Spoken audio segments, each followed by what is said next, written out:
Hello everybody, welcome back to CJ's Card Corner. Today I want to talk about Pokemon and their 30th anniversary that's coming up during this whole year, and some of the things that I predict might happen, or ways that maybe Pokemon could break the market even further and make things really super exciting, and also to potentially bring some new life and new blood into the hobby by bringing nostalgia back again. Here are some of the things that I think that Pokemon should do to really drive excitement in the hobby even more than they already do with some of these great sets. First things first, I personally think they should bring in serialized Pokemon cards. Now I know not everybody thinks this is a good idea, but it really went over well within the Magic community, and product was crazy and everything was really exciting when they brought out these cool products. My hope is a couple of different things will happen. One, if they bring in serialized products, I don't want them to put them in specific boxes. I want them to be more like the sports card industry, where you can find these serialized products in any sealed product from that set. So, as an example, if they were going to serialize Ascended Heroes, and say there was a special Dragonite from Ascended Heroes that was serialized 1 out of 100 or out of 400 or whatever it might be, I want them to put it in every product that has Ascended Heroes. 3-pack blisters, sleeved boosters, ETBs, Pokemon Center ETBs. It should be available in any product, and it should not be a unique product that is already difficult to get your hands on.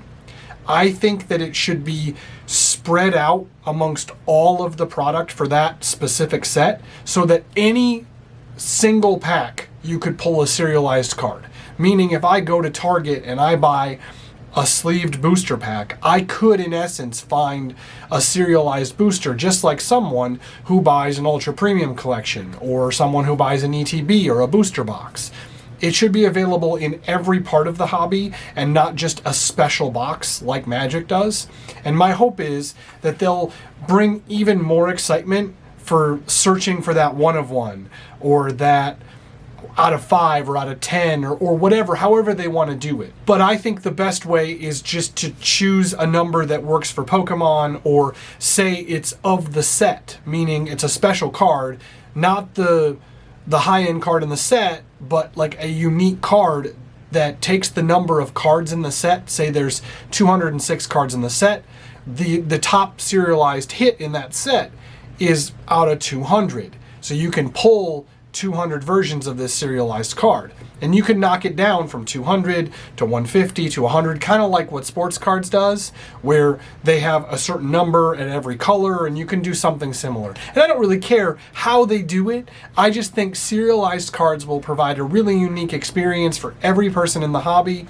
It'll provide a chase for people to rip the product and not just to keep it sealed, which I think will help the card market for collectors and for people that play the game.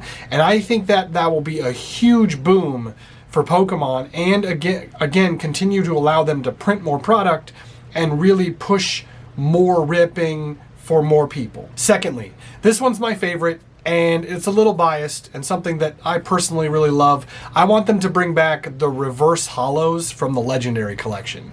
I know there's been a ton of YouTubers talking about this. I think it's the prettiest of any of the holos from any set, all the way back to base set and on. The alt arts are unique in their own way. The extended or secret rares are special in their own way. But those reverse holos, the reverse holo patterns, I think they're called like firework patterns, and there's a whole bunch of different versions of it. But those legendary holo reverses are some of the prettiest cards you can shop for on the market. When I find them anywhere, I tend to find myself buying them, even if it's just to flip them. I bought a Vaporeon a few years ago and flipped that thing so fast, because the market is hot on those things. I personally would love to see more of those Legendary Collection cards hit the market, and allow for more reverse holos to be available for people to chase.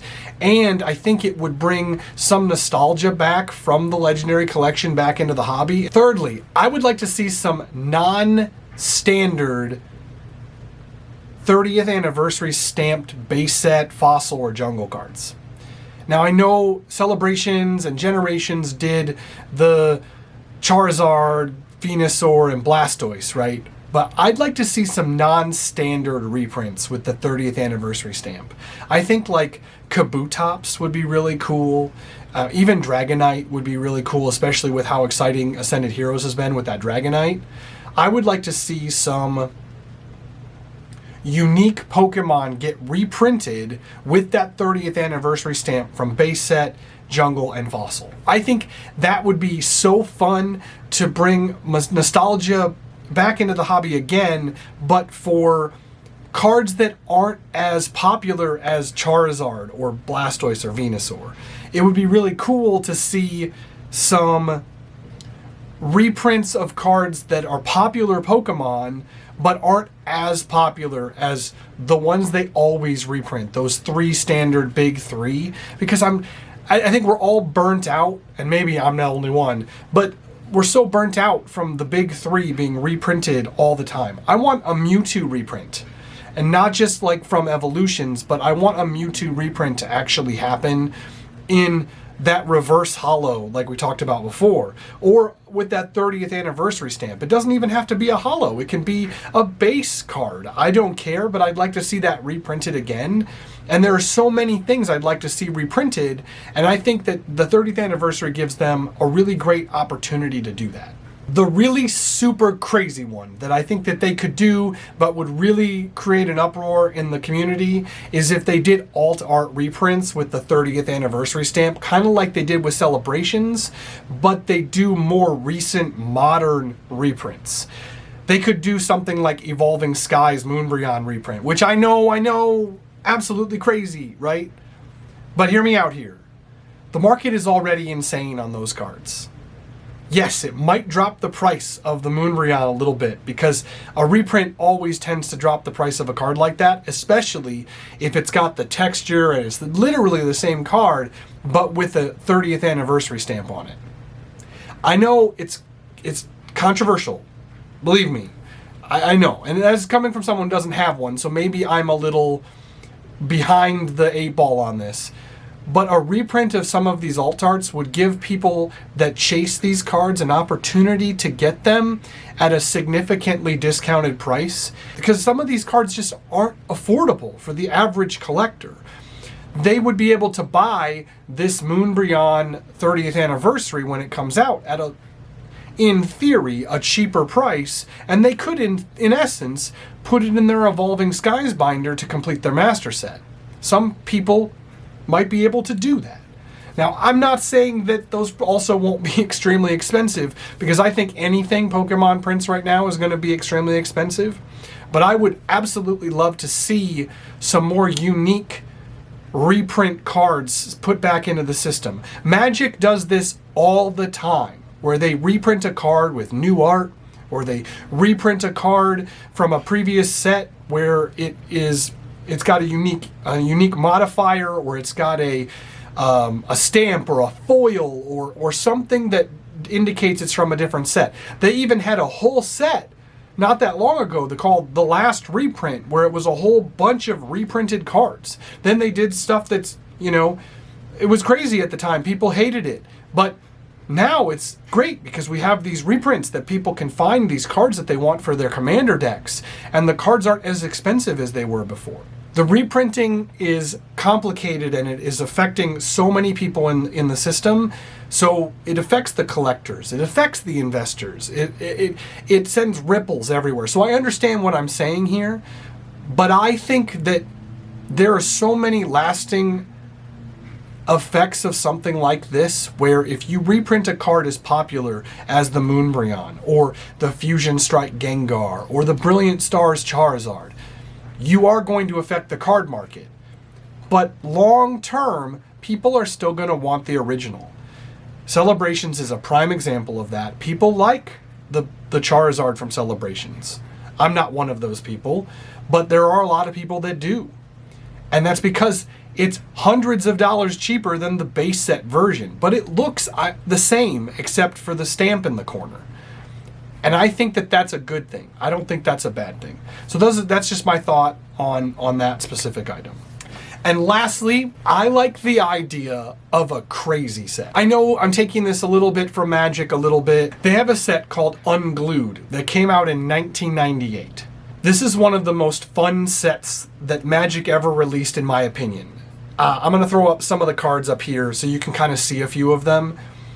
It is like a spoofed set based on so many different crazy cards from Magic's history, and it has some funny jokes and some really weird like artwork, and there's even one card that's like 3 different cards that you combine into one card. It's like the big furry creature or something, and I'll throw that up here because I don't remember what it's called. These cards were so fun. They were a blast. They were a parody set that did some really crazy things, and the cards weren't tournament legal. You couldn't play them, but they were incredibly gorgeous and fun, and they were really neat additions to people's binders. I remember finding these in my friends' binders, and I was so jealous.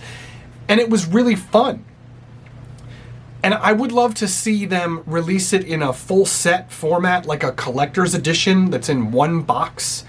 And it would allow people within the hobby to buy this whole box of cards, and you would have the whole Unglued set. And you could even build it where it's its own deck or its own set of decks that would allow you to play the game with those unique cards. And I think that if Pokemon did something like that revolved around Ditto, or a parody or a joke with Pokemon and I'm not an expert on Pokemon history, but I think it would be really fun to do something like that and bring in characters like Ludicolo from the Detective Pikachu movie. I don't care what anybody says. I laughed my butt off when Ludicolo just screamed his name in the movie. I cannot be the only one. Ludicolo! Like, I can't be the only one that did that. I would say that if you can bring in these like unique, fun things from the Pokemon history and create a set that drives nostalgic happiness, that says, hey, this set is really fun, and instead of it being this serious, impossible to get set, you could make it so that you print it to the moon and it's available to everyone, and it's not tournament legal, so it doesn't affect gameplay, but it's a fun set for people to buy and collect and add to a binder. And if you don't want to do it in like a full set format, you could do it in a booster box format, like Magic did both times, where they created an unglued booster box that you could buy. And I think that would really be awesome and ridiculous, and sometimes this hobby needs a little bit of levity. Sometimes we need to find ways to laugh and smile and enjoy collecting together, rather than finding a way to, oh, the scalpers are going to get it all. Well, if this isn't a super collectible set, maybe the scalpers won't buy it as much. Maybe it'll fall to the wayside, and it'll just be a fun set that people can buy and collect and add to their binders, and we'll look back in 20 years and say, that was fun. It was cool that they spent 3 months doing this one cool thing that was a new and exciting thing that they could add to their portfolio.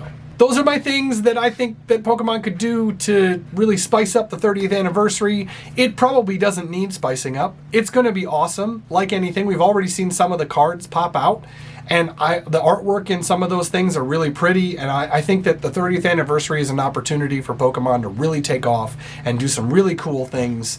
And this is just kind of my hope that some of these serialized things, or these special artworks, or these reprints might happen, and we'll see something really fun and interesting, and it might just break the market in a really fun or terrifying way. What do you think? What do you think Pokemon should do for their 30th anniversary? Comment down below. Please don't forget to like and subscribe. And if you've been here this long, I appreciate you so much. We're up to about 34 subscribers now, and I'm so excited to keep bringing you content. Thank you so much for being here, and I hope to see you in the next one. Have a great day.